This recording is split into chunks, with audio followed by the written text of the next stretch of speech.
to see you guys all, my friend. Yeah. Hey, Patrick. How are you? Good. I kind of miss sitting right next to you, Greg. Other than that, it's okay. Looking down. My arm is not missing it. You know, all the elbows I got from him. You can always give me evil eye.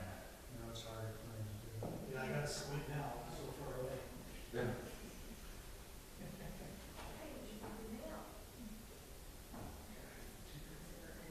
Yeah, you twice over now. It's big connection. Fortunately, looks like we have a tree baby.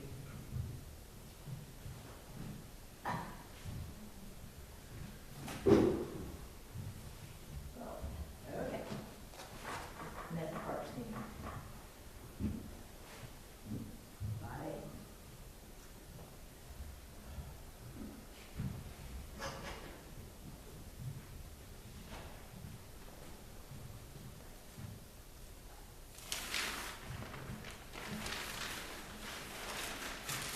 For all I did to make sure it stayed up, took it down.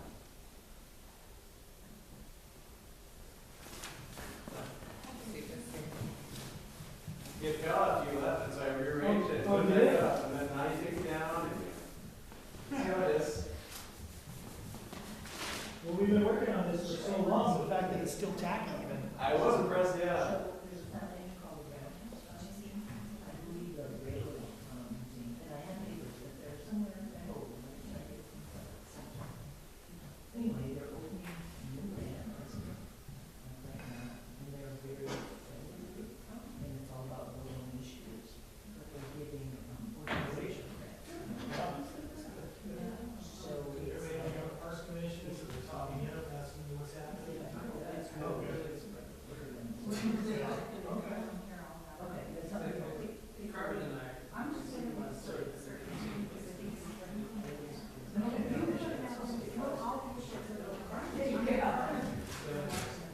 In one of those days. I mean, I still have my head, but I'm not sure how. I still got that 20%. And I have a bad feeling it's going about 2 So years. windy out there at the cemetery trying to put stuff up. Still working It's it out. crazy. So we'll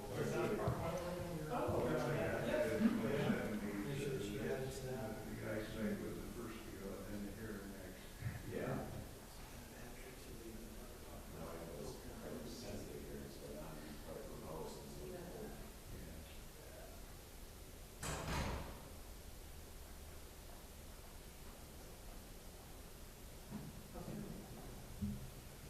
It's good, Jennifer's out of town the last 10 days, so I had the public works director. You're just making changes left and I right. am. Just swinging that pen. Yeah. Yeah. I like the way you did that. You're doing good, Jennifer's out of town. Yeah, I heard that. I heard that. Yeah. There was even long. It was, yeah, that was one sentence. Just so I No, know. no caveats. It's been a great week. Wait, is this thing on? No, it's not. I'm gonna start. Just a second.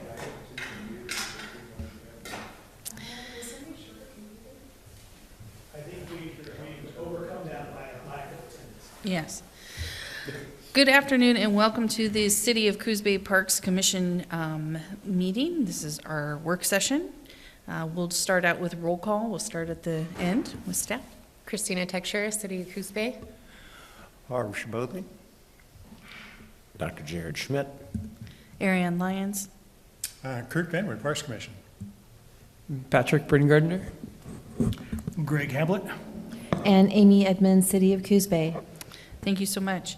We are going to talk a little bit and then when Cricket comes back in here, she's got a new grant that's she's found out about that she wants to share with us. So we'll go through that. But first I wanted to say, if you have a chance to swing by the cabin, the community building in Mingus Park, check out the brand new stairs that are out back. Those are completed and they look safe with handrails. And so big shout out to staff for getting that done. Greg? Yeah, that, we, as part of the foundation stabilization project, there used to be some concrete stairs that went along the entire back of that building. But as part of the foundation stabilization project, those stairs had to be removed. And so when we started peeling those back, they just kind of fell apart. And that was kind of expected. They were old. And then the way they were constructed is, we thought they were a full slab, but they were actually just built on top of a mound. And so once that, we discovered that, there was really no pulling the stairs away. So we pulled that away, demoed it, pulled back all the debris, and then we had to have an egress for that back door.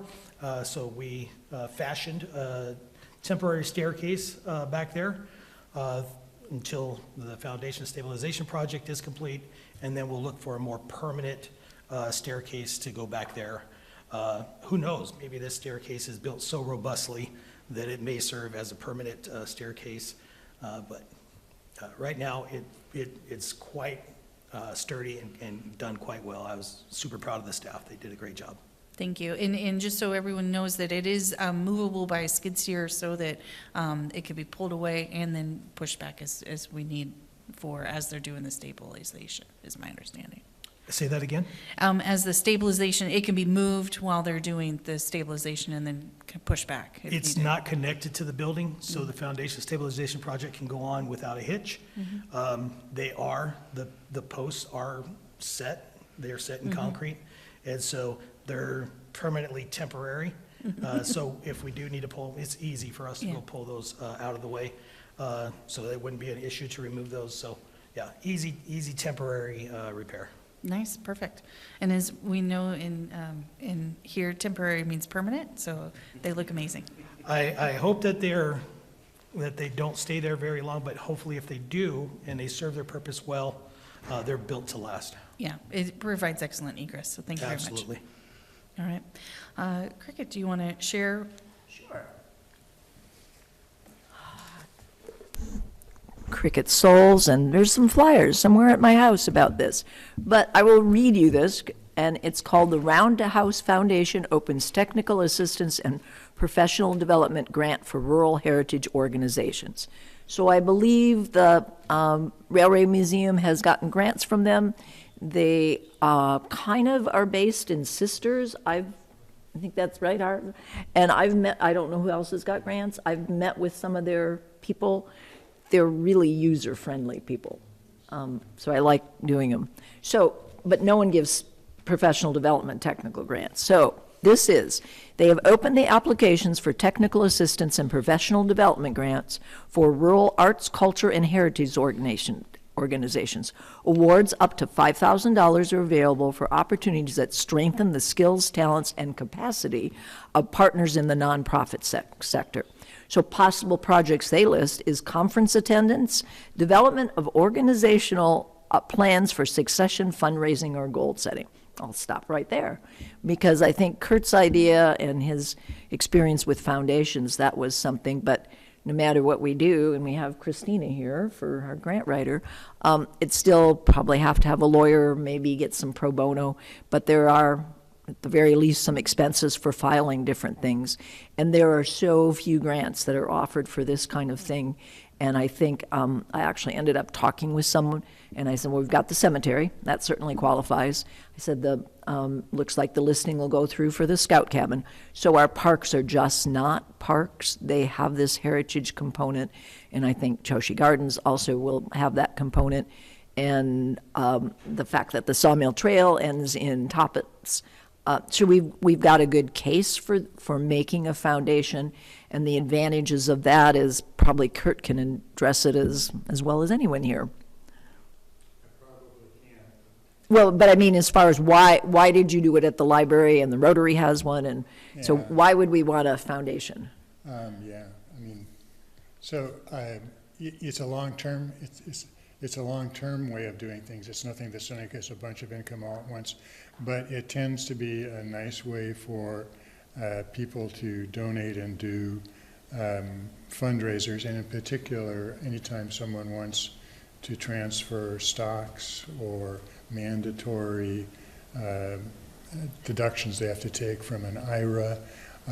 It's easy to get put into a will or estate planning, and it makes the transfer of that sort of stuff a lot easier.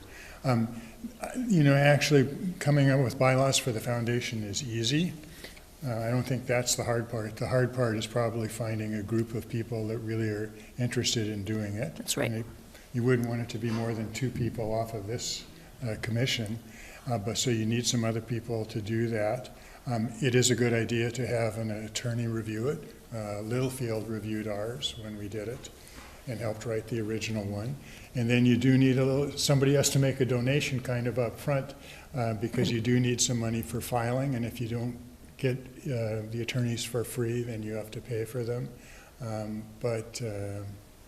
So I think the bigger issue is, do you have a committed group of maybe 3 people or 4 people to start out with that want to get behind it, write up the bylaws, have an attorney review it. But before you submit it into folks, you need to actually have who your board of directors are going to be and that sort of Right. stuff. I brought the one that the Coos Bay Library Foundation has, and like I said, it's mostly boilerplate. I think, you wouldn't want to change the purpose and power. Things that come in and be able to file those. So other groups said that's the hardest, is get something that will commit. And I don't know, like I said, if it's someone in the city that checks their mail, comes in regularly. But it still will cost some money, and the Roundhouse gives quite a bit of help with that. Also, the Heritage, they have quite a few things on establishing a board and suggestions for doing that. And it seems like maybe our timing is right. And I would love to get those stock certificates, has one with them, but that might be something really worth, very timely. And it's like scholarships. When the money is gone, the money is gone. So it's something you have to look at sooner rather than later. Couple of comments. Roundhouse, in fact, is a very good foundation to work with. Flip side of the coin is this is a real competitive time, just because of all the potential cuts and things coming Right. down from the federal level. There's many, many of us nonprofits that are looking to Roundhouse and Right. at this particular Exactly. grant. On the other, with regard to your other issue, though, what I've seen happen in some communities is they do form a friends group, just as like you're talking about. Right. In fact, we did that in Bandon. Okay. Is in essence takes a while to get that 501c3, but finding the fiscal sponsor, and basically our Main Street program in Bandon basically did exactly that. We were the fiscal sponsor for a friends group for parks down there, and the end result is tons of donations came in that way, as you might expect. They were able to apply for grants, and that program or that organization has spun off. We were the fiscal sponsor, but they've been so successful that they've achieved their 501c3, and actually they're almost as rich as the Main Street program down there. And they've changed that a little bit. When OBAB, who you hear from every other month at least, when they filed theirs, they got it so fast. It used to be kind of a, maybe 2 years it'll take you, but they got it in like 9 months or something. Yeah. So that's changed too. And there are some basic costs, and I'm not thinking this has to be a giant grant. We want to cover all the expenses. If I don't know how, whether you have to build in your time or you're a city employee, sometimes we have to cover grant writer expenses in there. But I don't think this would be gigantic in the amount. And I think the fact that we're looking at better ways to fund ourselves is just the kind of thing, like you said, that Roundhouse likes. So, it would be really good to look at the ins and outs of that, whether that's Christine or someone, and see if that's a feasible thing, and then bring it back in when the money's gone, it's gone. So bring it back and see if that's a doable thing. And I think right now, I don't want to speak for her, but I'm guessing Coco might be willing to be on the board, and I would certainly be willing to be on it just to get something going. So And then I think there's some other people out there that might be willing to do that as well. We have Coco and Kurt, that's 3 Cs. There we go. We'll just, C cubed, huh? yeah, Yeah. yeah. So, So gives us a lot more flexibility than we have right now. Okay. Thank you for sharing that, because that gives us some starting momentum. And then just sort of housekeeping things. I don't know who would reach out. Probably Chelsea maybe, but it could be anyone. We're a heritage thing, and we never got our sign, and they were in the process of printing some. So it'd be good to see, is our sign ever coming? Do we have to make our own? Yeah. Okay. Yeah, Curry said at the time it'd been so long since anyone got that designation, they didn't have any signs anymore. And you could still meet the state requirements and put a second one on with the tree one, but it would also be very nicely balanced if you put another, whatever it is, 4x4 on the other side, and it looks like you'd have room. And the 29 years is still looking very tired on the little bridge as you go towards 7-Eleven or whatever, crossing the slough, that crossing Coalbank Slough. The tree one for 29 years. Yeah, you got the 30 plus up, but the 29 probably can come down. So keep it tidy looking. And Given that ODOT has put 4 new signs in front of my office in the last 2 weeks, I think that any good signs, much more. there you go.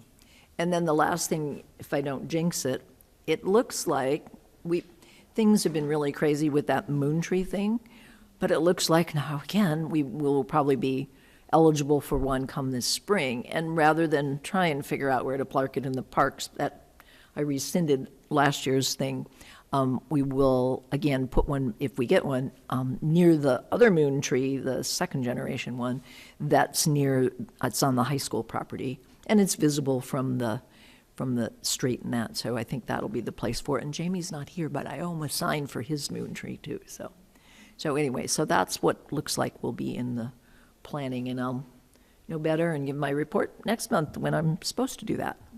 Okay. And feel free to shout from the audience. Okay. This is technically a work session, which is slightly less formal. Which is why I'm not allowed to go to council work sessions, because they do just yell from the audience. So the primary discussion today is alternative funding sources. We talked about a lot of variety of different things.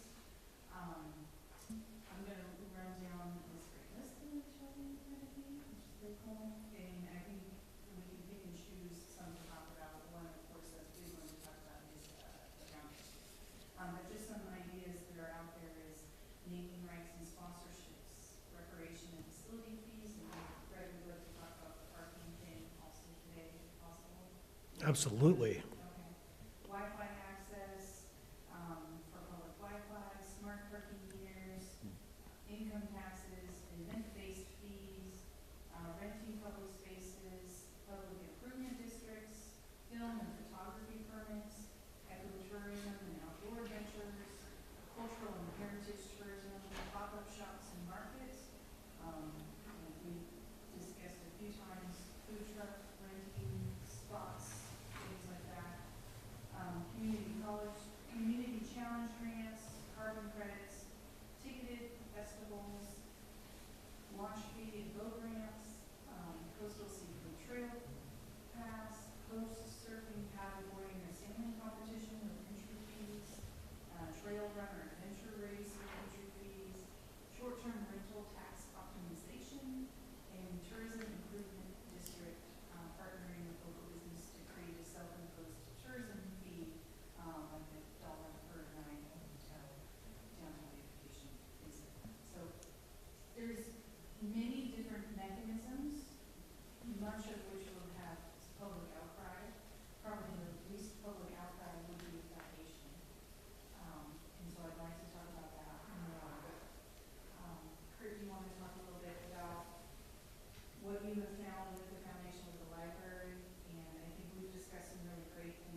Yeah, I mean, I'm trying to think back when we first started this, how we went about it, but there was that nucleus of people that were interested in getting one started, and so it was just getting the bylaws produced so that we could submit them. Cricket is right. There were some things, like I said, we had the attorney review. In fact, John Littlefield actually helped write it. But you have to have a bank account.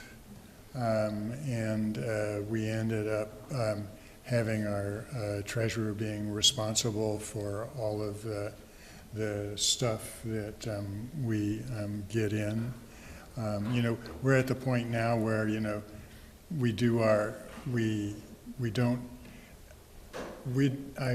the grant writing thing, you know, we don't use anybody from the city to write grants. When we need a grant written, either somebody on the foundation board feels comfortable in doing it, or we've hired grant writers outside of the city. Basically, we've tried to make that separation from the city. So the city doesn't tell the foundation what to do, and the foundation doesn't tell the city what to do. And that's probably a cleaner way to do it. And the only reason that we have about $3 million in the foundation account right now is because we've gotten some very big donations from the states. And, you know, it's just really easy. We've paid attorneys after we've gotten established sometimes for involvement with states, or, you know, when the bond issue is up, it was about forming a PAC and what kind of things could the foundation do and not jeopardize their 501c3 status, for example. But it really started to start with the nucleus of about 3 or 4 people sitting down, getting the bylaws down. You end up having to get the bank account going. You end up having to go ahead and then submit. And I'm trying to remember, I mean, our foundation's been around for quite a while now, but I don't remember it taking very long to get approved either, to tell you the truth. I mean, Once you have the bylaws and everything done, yeah, and I do believe you have to have your board of directors sent, because you have to send that information in as well. And, and I can't remember the exact number. Cricket may be right about 3, but it's kind of minimum, 3. Yeah. You set But whatever. it's kind of like you need a president, vice president, maybe it's president, secretary, treasurer, I can't remember. But there's those. So, you know, we have a retired CPA for a treasurer now, which works out great. We've bought our own computers, so we keep all of our own records on those. We use Quicken right now.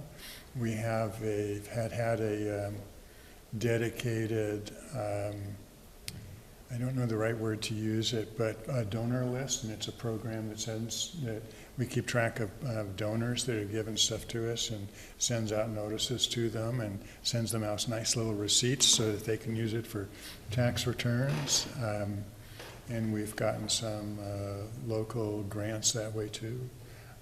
So, I mean, it's not going to, you're not going to be able to turn around and say, okay, we form a foundation, and the next day you've got $40,000 to do something with the parks.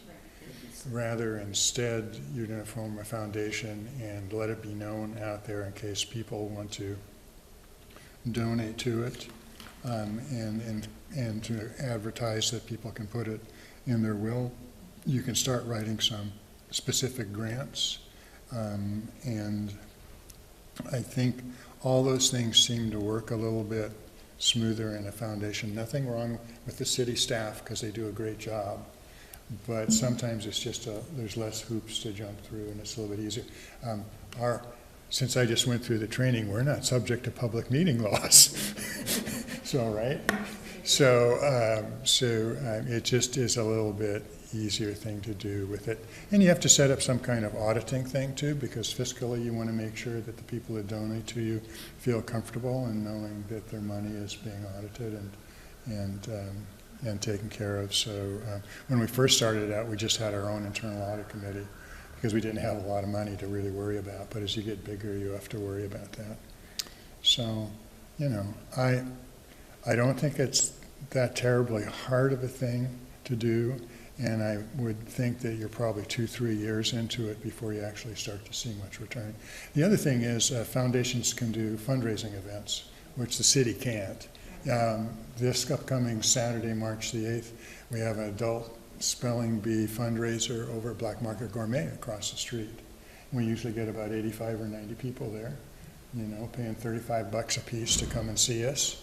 And so that's one of our fundraisers where the Parks Commission and the city really can't get involved in that sort of stuff.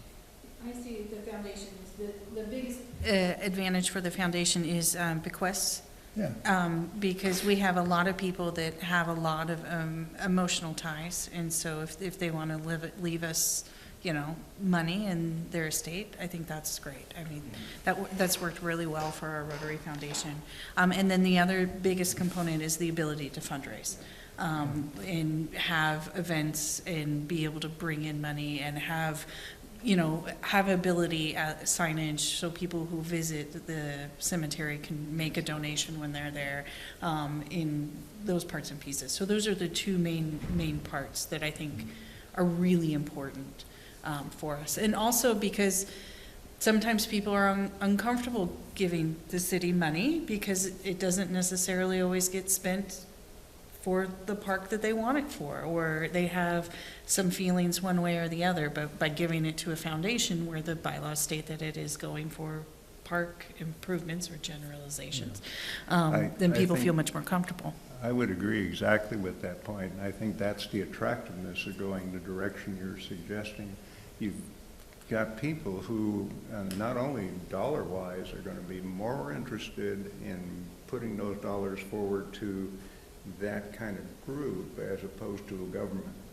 There are people who will, in terms of volunteering, will volunteer more likely for that kind of nonprofit organization as opposed to volunteering here. So there's a lot of advantages in terms of public perception of going that particular route. Yeah, and we keep individual line items too for folks that say they want to donate to the new building, fine. Or if somebody wants to donate to the children's section, fine. And so we keep track of that, so they do it. One of the other things, I guess, this probably wouldn't apply so much for parks, but you know, the library has a policy as far as naming is concerned. Naming, the little plaque on the room, you know. And so we actually we actually use that as well. If someone wants to donate it to something, then we go to the Board of Trustees for the library and say, hey, under your naming policy, you know, here's the money amount you have for naming things. We're willing to give you that amount of money. This is what the person would like to name it. Is that appropriate and does it meet your rules, right? So we don't need any more park benches in the parks or memorial plaques. I get that. So it's a little bit different with the Parks Commission, but not necessarily. I mean, if we're looking at some major revitalization that we're gonna do to our parks, because we need it, it's, you know, if we do a new picnic structure, or we do a new thing like that, that's something that we could come back to the Parks Commission and have the discussion of, is there naming rights available for those things? The main thing that we don't want is just random plaques all over the parks. We're done with that. We're not doing that anymore. But if it's an item that is needed and it's already planned for that location and planned for that space, then it's my understanding that if that could be a naming right object, and we've discussed kind of honing that in, but I think the first plan for most of the parks was looking at a master plan for the parks so that we can see what assets are needed and then determine if there's naming rights involved with that. yeah, and we've partnered with the city sometimes in doing some things. If my memory serves me right, and I hopefully I'm right and not wrong, the last time we painted the library, the city paid half and we paid half, for example. It's easier to get grants for things that you're going to do, not for positions or ongoing operating expenses. So you know, that's the other big advantage. So what I would like, if possible, is I would like to vote in 2 weeks on whether or not we move forward with the foundation. So I would like to come to that, our Parks Commission meeting with 3 to 5 people that are going to sit on, that will be the group of people, and that will be tasked with moving forward with the foundation, with Chelsea applying for the grant, because we are not an entity yet, applying on behalf of the Parks Commission for the Roundhouse Foundation grant to do the legal parts and pieces that we need to fund to go forward. Does that seem logical? I will say I need to look at that grant. Okay. You guys might not be the only one looking at that grant in the city. Yeah, for It sure. is, yeah. I'm not saying that we're gonna get it, I'm saying we're gonna move forward, and then, Fair enough. we'll do 2 motions. But that it will go forward if we can get funding to help pay for this stuff, great. If not, we can reach out to community members to see if they can help us. And we can look at other facilitate some of grants that. too. Yeah, So, just so I know, to add for the agenda, next, for the 20th, an agenda item to move forward with the creation of a foundation, or explore the creation of a foundation. no, move forward. Move forward with the No, creation no of. more exploring. We've done a lot of exploring. Okay. So it seems like Greg might need to do his homework a little bit, and I think it was good that there's already a model within the city agency. So it seems like, repeat that, but it seems like maybe we needed to get that blessing before you bring it up again. Well, I think we do it we say that we're gonna do it, and then the Okay. city tells us whether or not we're allowed to. There you go. You know, action and then beg for forgiveness, you know, that's my Well, process. Are we talking about, we need permission to form a foundation? Is that what you're talking about? I think yes, I will just tell you that we did not get permission from the city of Coos Bay to form because it's a totally different Right. entity.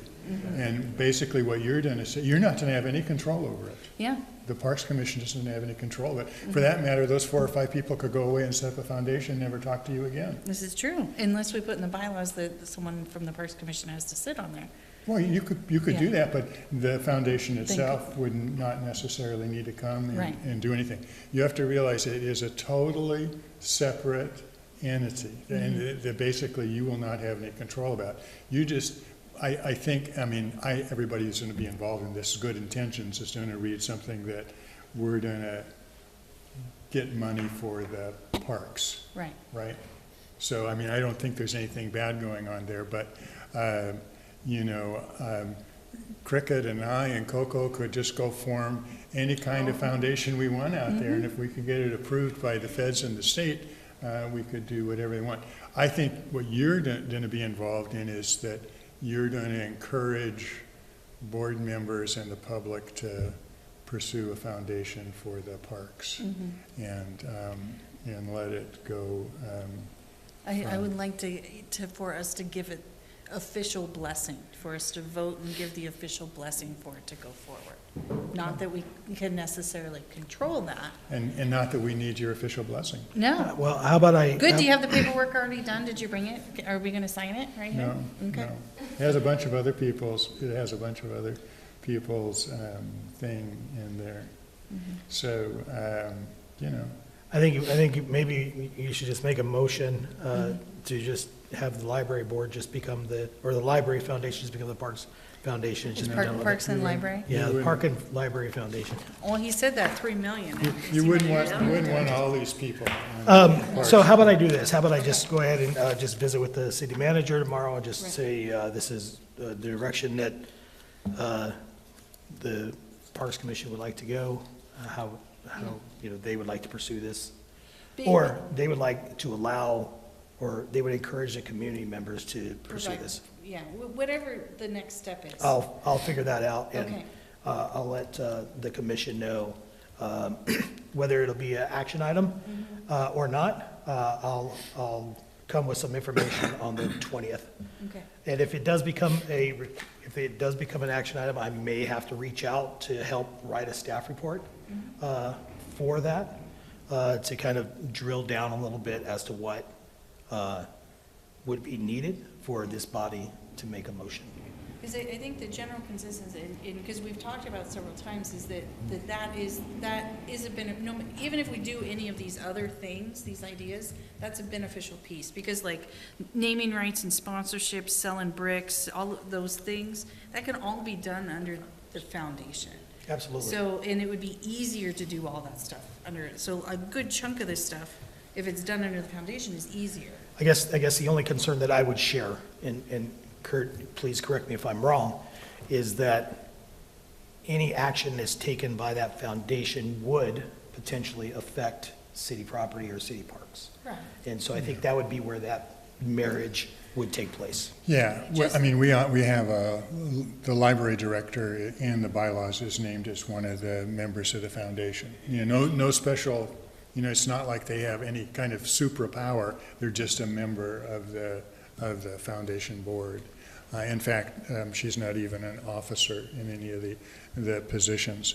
But your point is well taken. So if we decide, and we really even don't really decide, usually what happens, to be really honest with you, is the library director who sits on the foundation at one of the meetings says, God, we really need a new whatever. Mm-hmm. Do you think the foundation could help fund that? Mm-hmm. And then the foundation says, yes, we think we can. And we let the library director or who's ever going to be the staff person for the parks to go ahead and make sure that that's going to happen with the city. So yeah, we don't on our own decide we're going to, you know, paint the side of the library pink. Right. Because it is a symbiotic relationship. It's symbiotic, and exactly what Greg says about, we have no power over the library doing what, in the city and the library doing what they want to do, and they have no power over us as far as how we raise money or what we do with that money. But the intent is to use the money for the library, and the library comes and asks us for funds to do some things, mm-hmm. and that's just how it works.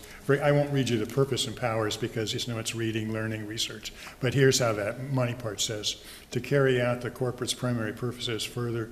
Its further purpose is to receive gifts, bequests, devices, endowment funds, or other revenues from other sources. Gifts accepted for specific purposes shall be spent for those purposes, subject to the foregoing purposes and requirements of Section 501c3 of the Internal Revenue Code. The corporation shall have and may exercise all rights and powers of a nonprofit corporation under the Oregon Nonprofit Corporation Act. So, I mean, it's just standard boilerplate, and that's what and your purpose is different. So, you know, ours is to encourage learning, reading, research among adults and children through wide use of library services and facilities, blah, blah, blah, blah, blah. Mm-hmm. And the parks would be the same thing. The corporation's primary purpose is to, you know, encourage the use and utilization of parks and cemetery and the whole 9 yards. And there's a lot of friends. Outdoor spaces. Bylaws already out there. Yeah. So I have one more question. Sure. Because Larry, it's hot to make this happen. So at the same time, Kurt said that you did it independently. So I don't think we have that ability to do it independently like you did for the foundation at the library. Would that be less likely to fly? I mean, if Christine is involved in looking at the grant or doing something? I mean, and is that something she could do, so she brings that information to your parks meeting as well? Well, I think. Because that comes in the staff report, kind of? Greg needs to meet with the city manager first to see what we can and can't do. I mean, because it is very similar to the library, because it is city assets, and then a foundation can form completely. But how that works and how that works with other municipalities, I'm not really sure. So like if it is like we have to give it its blessing, then I could see Chelsea doing the grant since we're giving the blessing to do it. Right. But if it's not something we vote on and we have to, and we're just like, it's just gonna exist, then that entity, that cluster of people would go after the grant, is my understanding. Yeah. Yeah. Well, they can. Usually, when that's true. you apply for a grant, you do have to have the owner's permission on the application somewhere. Right. And it has to be a 501c3 or a government thing, and that's the problem. We don't have a 501c3. Right. So we're sort of in that rock and a hard place. Right. And I get asked all the time, do you have a friends group? No. Right. So that would be good to see But, and I don't think it would, I mean, preclude grants because we've started out working with the city. They want us, and the Egyptian must be very similar. You know, they have their own foundation, and yet you have still had some ownership on that for a long time. Yeah, we own the building, and they have a board of trustees or board that runs it. I don't know if they have a foundation. They do, Do they? yeah. Okay. And so does, I think. The art museum, Well, right? yeah. So I think, Yeah, I think maybe we have plenty of examples that are Yeah. out there, right, that are functioning already, Yeah. and now it's just another function that's Well, gonna exist. I appreciate, Kurt, you bringing up the control issue, because clearly you can tell that I like to be in control. And so knowing that there is that balance there, I think is important. And for us, as we move forward, whether we get to vote or just bless it, that it is understanding that we're not in full control of what that entity is doing over there. Yeah, I don't think, you know, I'm not exactly sure what Cricket was asking, but I don't think the city would want to be involved very much in the foundation itself. Right. You know, the other thing, one of the other things that we have that you want to consider when you set up, we have a liability insurance for directors that we Yes. pay for. And we also have cyber insurance because it's the new thing, don't you know? Yeah. And so, in case anybody wants to do anything along those lines. And of course, we're under no restriction of what we do with the money while we hold it either, where the city probably would be. For a time when the economics were really terrible, we just kept it in bank accounts with super low interest rates. We had it spread across, about 25 different accounts so you don't go over the FDIC $250,000 thing. But now, since things are a little bit better, we have it with CDs that roll over all the time. So we can invest the money in different places than the city can't because they have a certain way that they have to do it as well. But yeah, liability insurance is another really big one. It's mandatory. Well, Well, you know, I'm sorry. It's mandatory. If I sit on a foundation or board, yeah. I'm not doing it unless you have. Yeah, insurance. I don't think it's mandatory to become a nonprofit, but you'll have a hard time finding directors who want to serve on one if their liability isn't limited. Yeah. And where does money go now? So if there's an event or to raise funds for the Parks Commission, does We- it sit in a city account for We that? can't do a fundraiser. The Oh. city's not allowed to fundraise. So not even like some of these adventure races that you were talking about, and there'd be entry fees? That Those we, entry fees would go, where would that go? The Adopt a Park raise funds. that's true. So the Adopt a Park raises funds and it goes into a line item that's very specific. Yeah, and so we do set up activity numbers or accounts that we can set monies into specifically for a particular use. For example, the Adopt a Park pilot program, we have 3 activity numbers set up for the 3 tasks that the Adopt a Park pilot program was set up to do. The doggy way stations, the Mingus Park Community Hall building, and then the trail maintenance. I think the trail maintenance hasn't received any donations. It was more of a time, but we do have an account set up for that. If somebody wanted to make a monetary donation into trail maintenance at John Toppit's. But we do have an account set up for each one of those. Somebody can make a donation, and I think that the fundraising was a donation-based fundraising. It wasn't an entry fee or a contest or something like that. It was strictly a donation-based event. To hold like a surf contest or whatever that you had mentioned earlier, and have those entry fees, they could be donation fees, but they couldn't be crafted as donation fees. And so we are limited on kind of the verbiage that we use for funds, but we could definitely accept donations, and we can definitely allocate those for a particular use. But like Harv was saying earlier, and Ariana was saying earlier, a lot of folks don't want to put their money into government because for the exact same reason, once it comes into our coffers, the perception is that it goes in and just gets spent arbitrarily into other things. But we can allocate, we can direct those funds to a particular setup or a particular project, which we're very happy to do, and we encourage that. But, you know, the perception is that, you know, government just takes your money and spends it how they see fit. We do our best to thwart those ideas, but, you know, a lot is just ingrained in folks' head. Yeah. But I do think that donating into a foundation or a different venue or a different way is good for the city and for the general public. One thing too, I think specific to our Parks Commission would be that if we get the foundation up and rolling and it starts doing some things and it gets established and its feet underneath of it, at some point the Parks Commission will want to review the Adopt a Parks pilot program and see if there's any way that it wants to roll that into a foundation. So, you know, they write grants for the community building, for example. That's also something else the foundation could do. And you know, it doesn't need to happen that way, but there probably would need to be a little bit of coordination there so there wasn't some confusion about who was doing what. Yeah, and then also the volunteer coordination. We had talked about. That's another great point. Again, we struggle getting volunteers for the city. You know, people just don't want to volunteer, but Oregon Bay Area Beautification, they get volunteers all the time. Cricket volunteers up at the cemetery. When she has a call out for volunteers, she gets volunteers. And so they're there for groups. It's hard getting volunteers as a government entity. And so I think it would be a great asset to have a nonprofit calling for volunteers, because I think the perception, once again, there is a bit different than. And we finally got a line item where you could track things.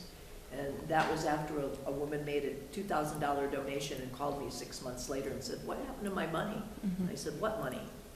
So that was embarrassing, to say the least. But we found it and all. Yeah, Part of we work, did. but- Yeah. And is the cemetery part of the That- Parks Commission?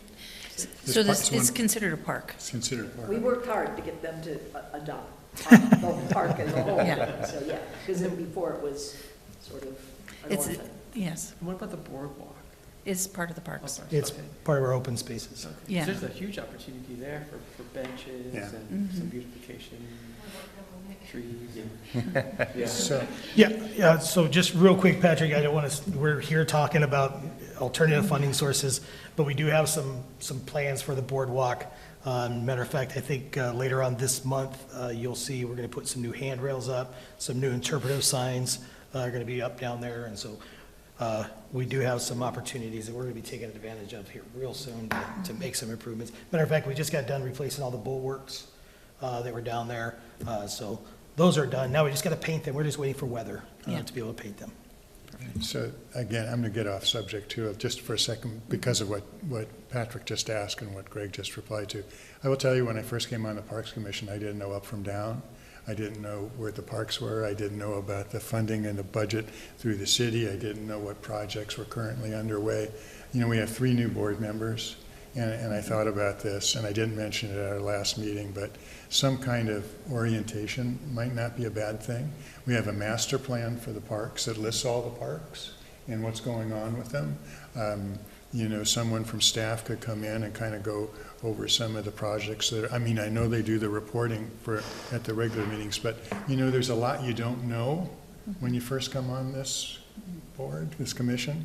And so, since we have 3 new people at the same time, a little bit of orientation from an experienced board member. I like that idea. Great job. And maybe somebody from staff, and just, and I know there's some issues there about we can't have too many people in the room at the same time, right? Yeah. But still, going back to that, I mean, if you're not conducting business per se, I think training, I think, is okay. So, just a thought. Well, I do believe, and you 3 correct me if I'm wrong, I think, Kurt, when you came on board, you got a welcome package that included the Parks Master Plan, included the TSP. We did. But I do think there's some credence to what Kurt was saying. Looking at it on a sheet of paper or in a boatload of documents is one thing. And we could definitely, maybe, looking at the agenda, the advanced agenda for next, for the 20th, and it looks pretty robust already. I think one thing that may be able to come up, maybe we could skip down to the next part of the agenda for today, which I think is, I don't have the agenda in front of me. But maybe foregoing one of the discussion items that are attached with that and just kind of giving a brief synopsis of the parks and where we have parks, how many parks we have, kind of a rundown of how many staff members we have for parks, One. what kind of projects we, well, that was fast, we have one parks, but, we can definitely do that. Or we can do it at the next work session, just take 15 minutes out of that next work session and just include that. Yeah, we could do that, or you can split it up, so maybe in project updates, just kind of go through each park and like a brief, this is the park, this is some information about it, these are some planned updates for it. I think we can make that modification in that. That's a good suggestion. Maybe just instead of giving a update about all the stuff we're working on, maybe in that section of the agenda, just kind of modify it for that one, for the 20th, and just do a parks update about each park. Yep. Yeah, and maybe what the 3 new members would like to know. Yeah. If they have questions, probably would be a good thing. At the last board meeting, we really didn't talk much about safe routes to schools. We did something before that. They probably have no idea, for the most part, what's going on with safe routes to schools, for example. So, I think that would be really, well, my mic is always so loud. I think that would be really appreciated. When I read through the packet, I honestly didn't realize how many properties the commission was in charge of and oversaw. And as somebody who does not have a child, I do not know about the safe routes to schools.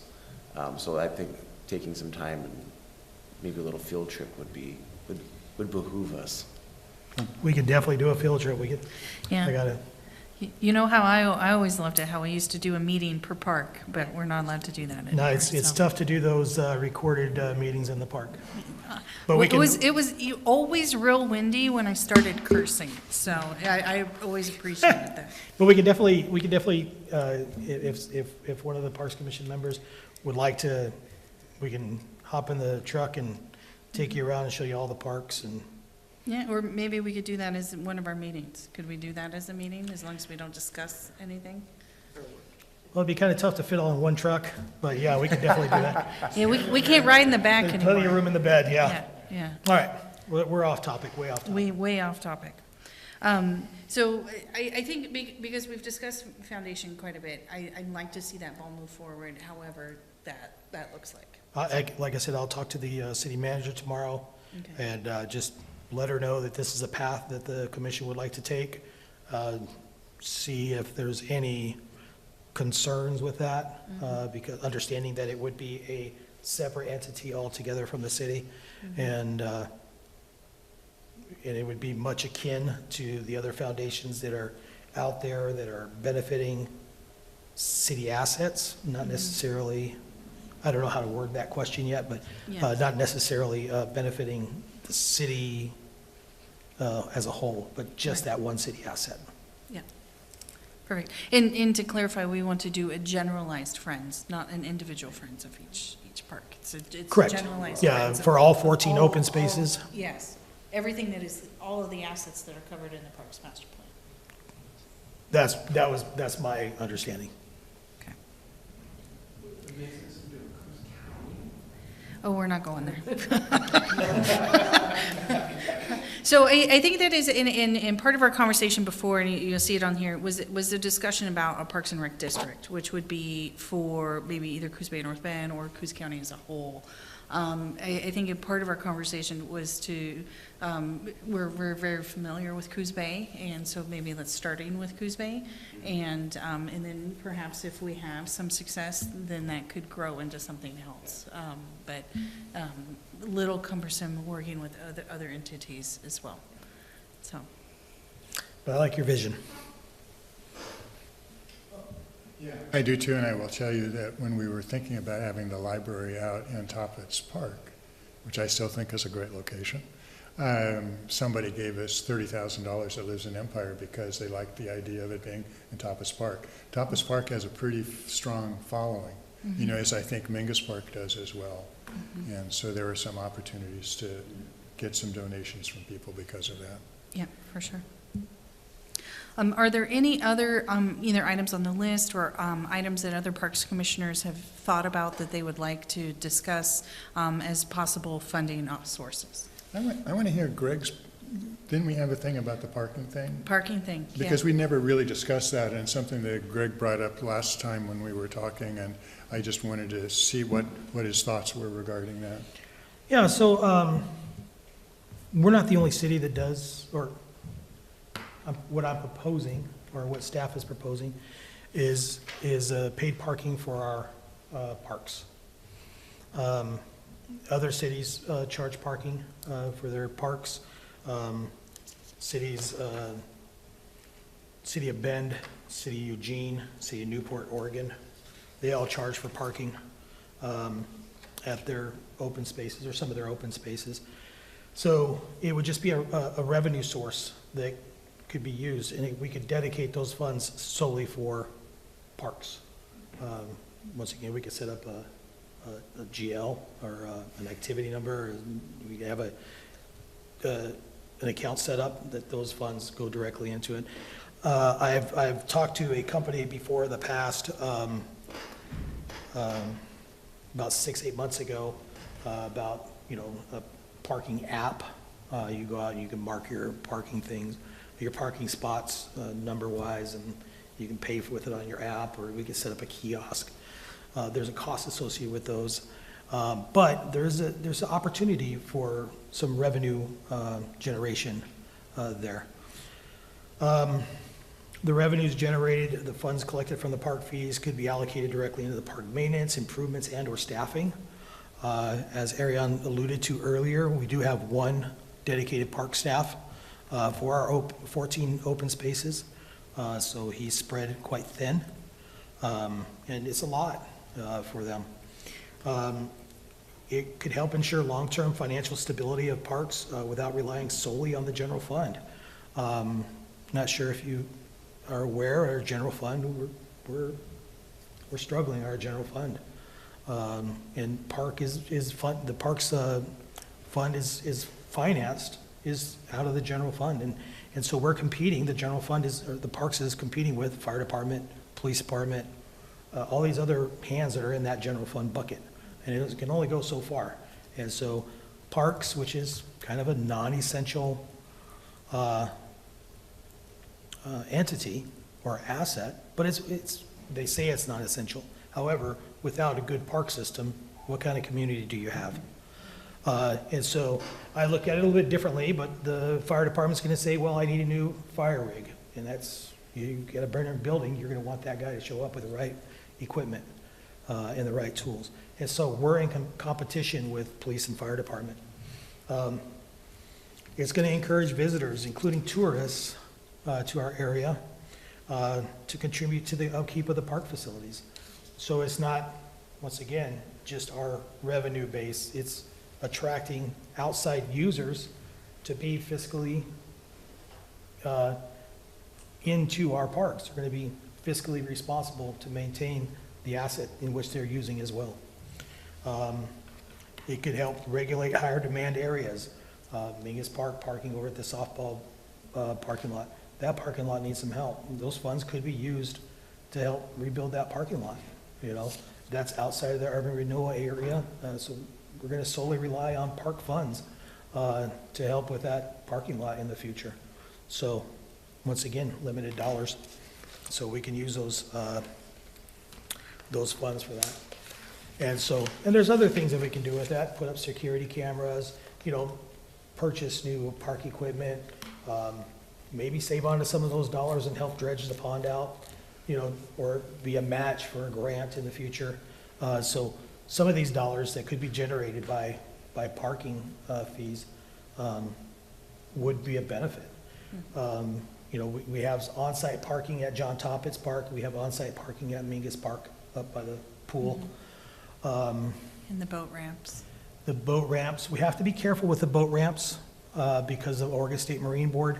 We would have to get buy-in from them to be able to charge for parking there. We've talked to them before, and there are different thresholds of how much we can charge.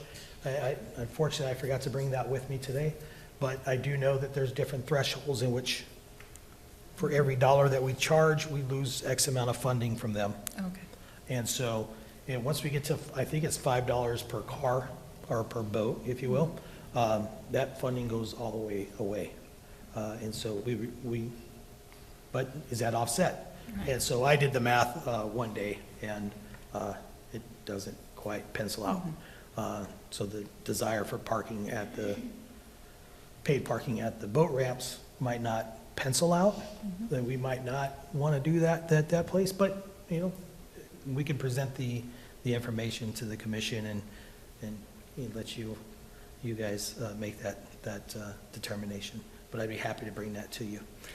Would having paid parking allow PD to have better enforcement? Absolutely, absolutely, yes. And it would cut down on camping, illegal camping in the parking lots.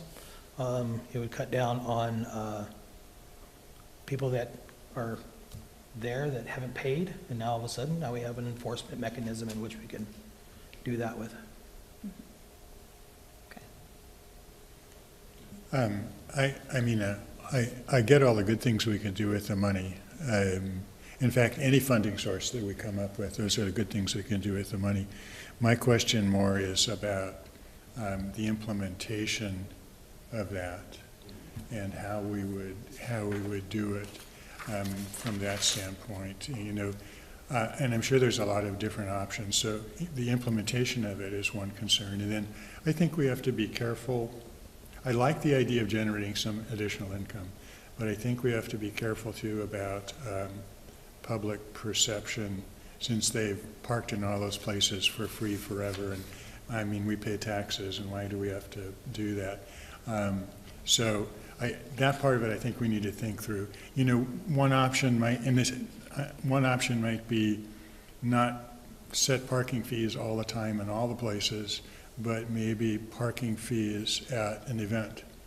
So if we have the music festival in the park in September, and people want to come in and park in that spot, there could be somebody there at the entryway, and it's just, in other words, the parking would be just for that event, and the person could collect the money. You know, if you go to a Marshfield football game and you don't have the parking pass because you're not a donor, there's a person sitting right there, and you pay to go in and park in there. And that might be an easier way to implement some of it.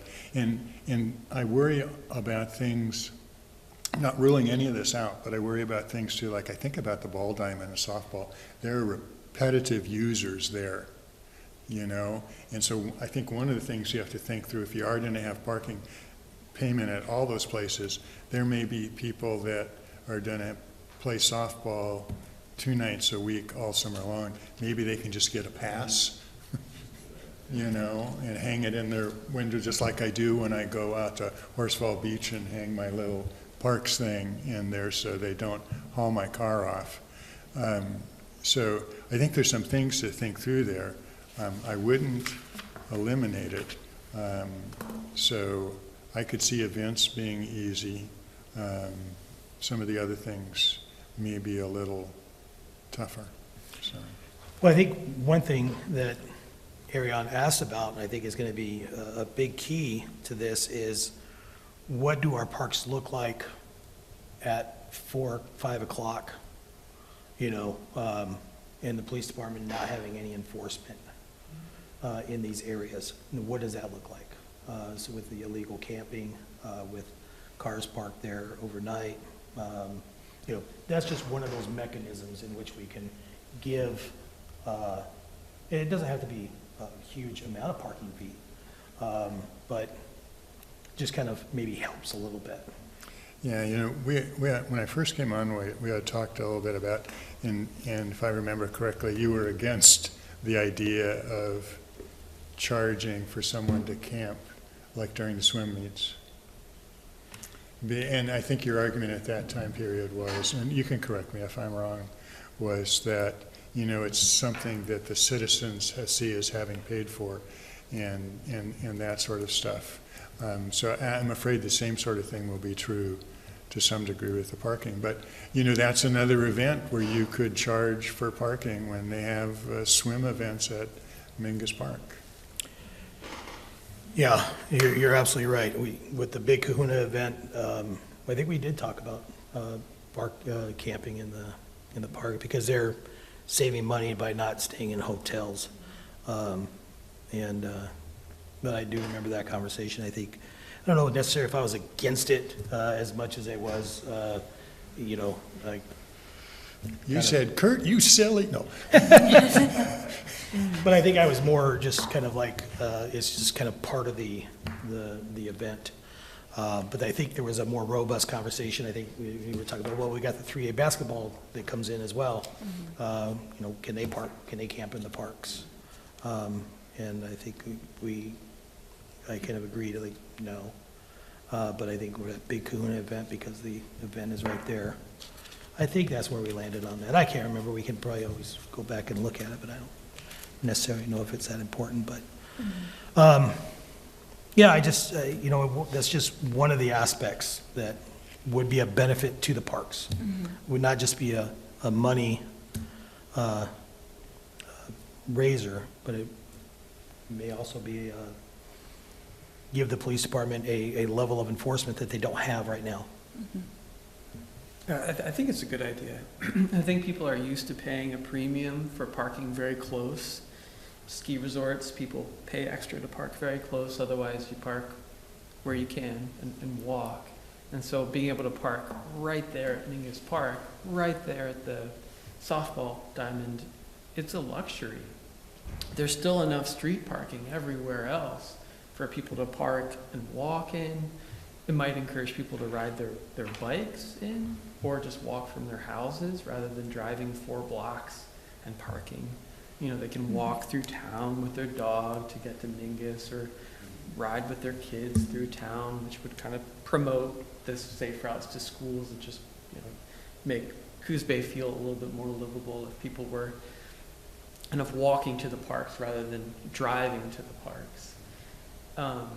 And so, and I think another great area to do some kind of parking would be at the top of the disc golf course, kind of where that gravel road comes down. There are a lot of people that just kind of are hanging out there. And so with some money generated from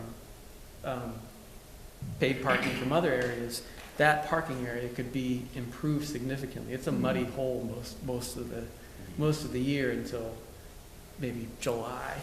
So that could possibly be paved and then people could pay as well there. So I think it would be alarming to some people at first, just like I think a lot of people go to Horsefall and don't buy a pass. They refuse to do it. They haven't done it. They'll never do it.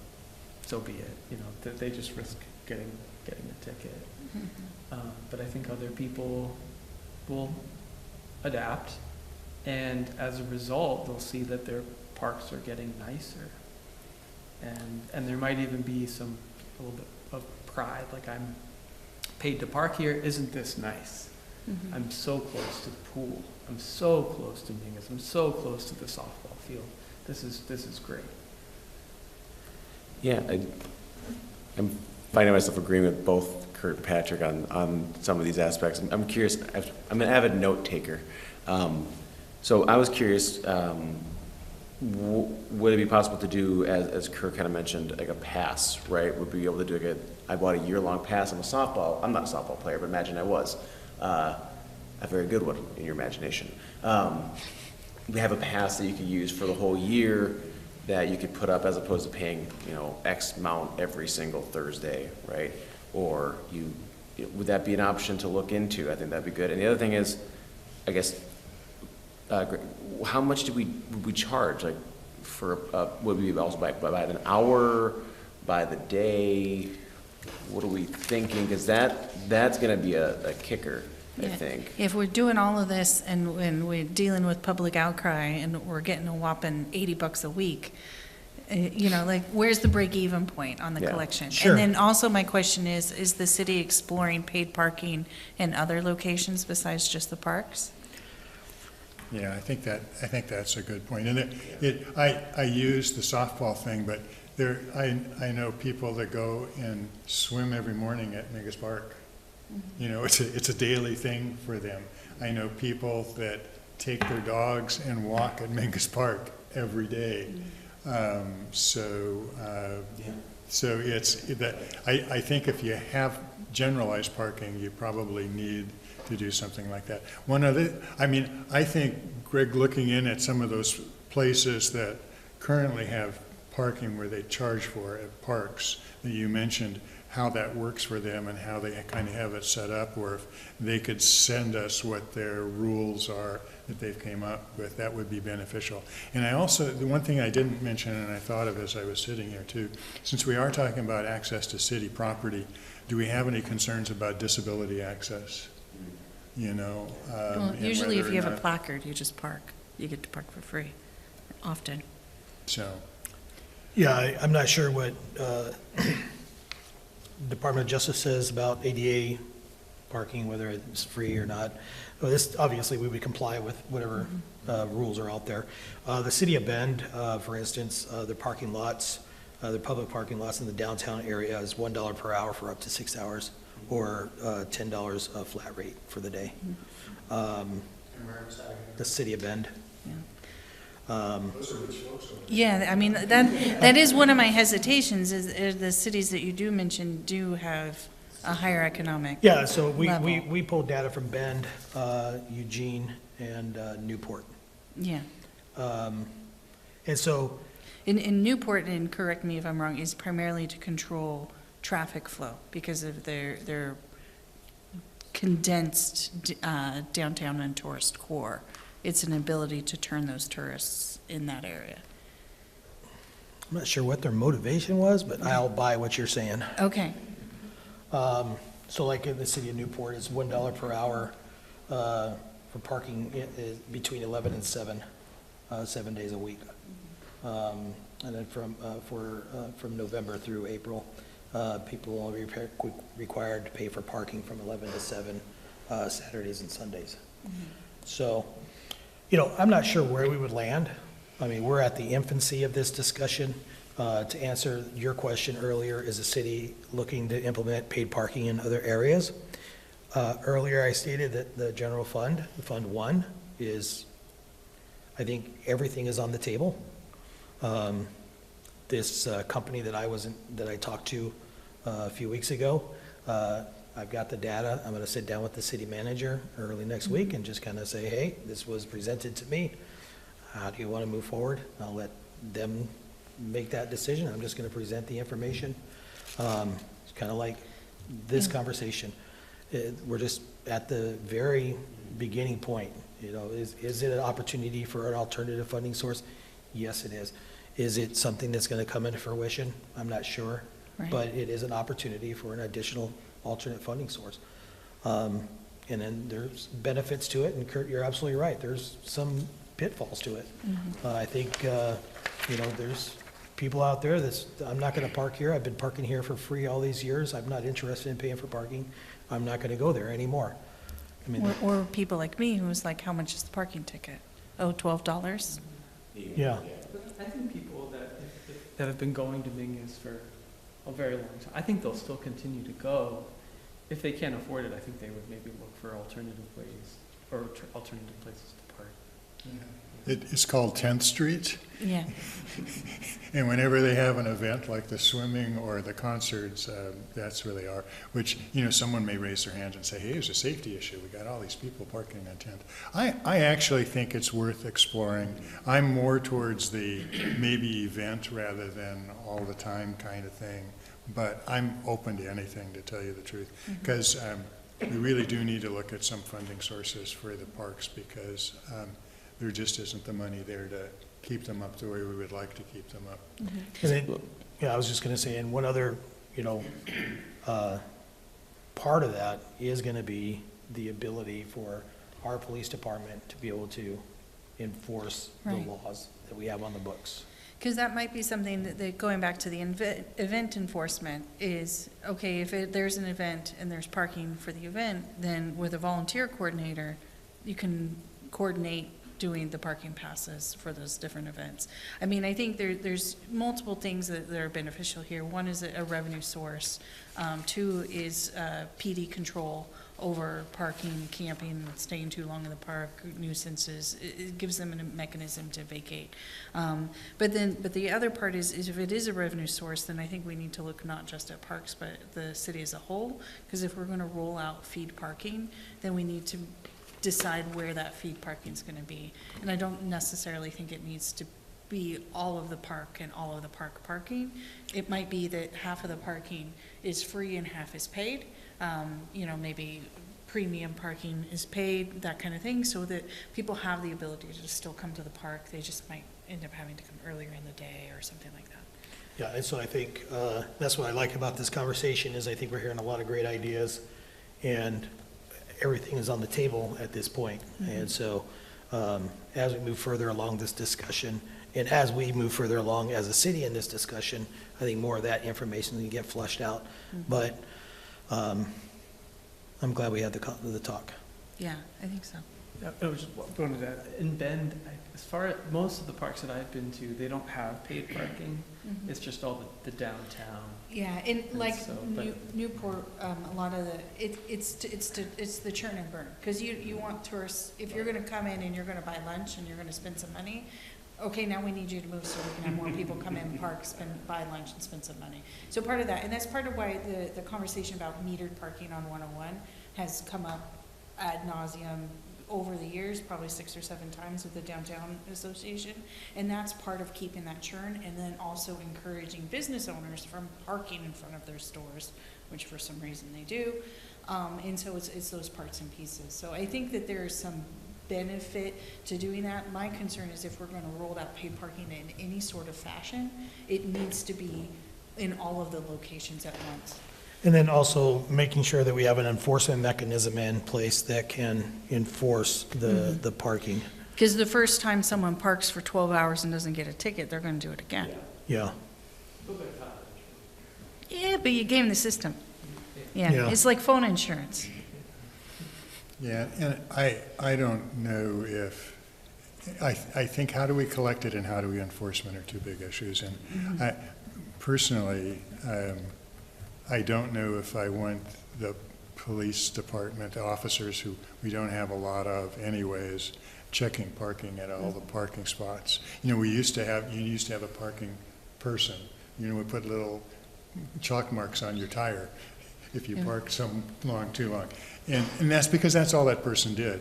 A police officer has a much larger skill set that probably should be devoted to things that are more important to the community than just checking if someone's parked too long in the one of the parking lots. But I mean, I'm still not against it. I still think it's okay. I lean more towards the events, you know, and we can think about that. And I remember discussions about people parking, businesses parking downtown and the whole 9 yards, and whether there should be metered parking or not. And so, you know, one last thought, and I'll shut up for a while. Maybe not. Well, of course, we should probably going to be done, is that without holding a public meeting, we need to probably get some informal feedback from the city council, who would end up making the ultimate decision, without spending a lot of your time and our time coming up with this wonderful plan for parking in the parks, and the city council, the majority of the city council, really not interested. Yeah. So they won't care about the foundation, trust me, but they would care about Well, paid they don't have parking. any choice. Yeah, they don't have any choice. They don't get to control it. It's outside of their control. Cricket and Coco are going to have it up and running tomorrow. So, Yeah, no, I was going to say thanks for bringing up that idea for looking at this revenue source, because especially when you brought up that it could go towards repairing some of the parking lots, right? So like when I walk my dog, I am decide whether or not to walk through the parking lot at Mingus by the softball field. I tend to not to because it's not really, I don't feel safe with it. I don't feel that my dog's gonna probably walk on broken glass because I think Labradors just naturally want to do that. Right? But I think that's a good concept, and I really appreciate what Kurt was saying about, you know, looking at more events, right? Because I'm worried that if we roll it out once, that's going to cause an uproar. So maybe more pilot program, kind of start small, kind of really more concentrated in that and see how people feel. Because especially with walking or moving along that street when it's an event, it is all over the place, right? But is anyone speeding? Yes. Yeah, I can vouch for that, yes. It's not me, I'm not the one doing it. But, so thank you for bringing this up. I think it's something worth really looking into on all these avenues. Do we have any other commissioners that would like to comment about any of the funding discussions that we've discussed before? Any other ideas that they have thought about? Patrick? I have an idea. So I'm vice president for the South Coast Running Club.